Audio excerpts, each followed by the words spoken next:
Okay,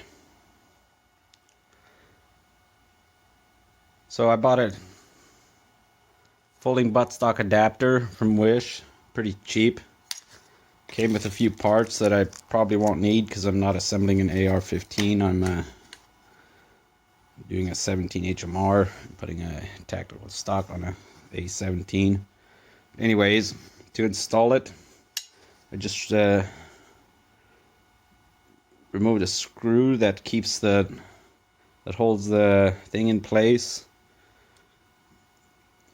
and so I can get the adapter and to screw in there with the adapter on there. So let's see if it works.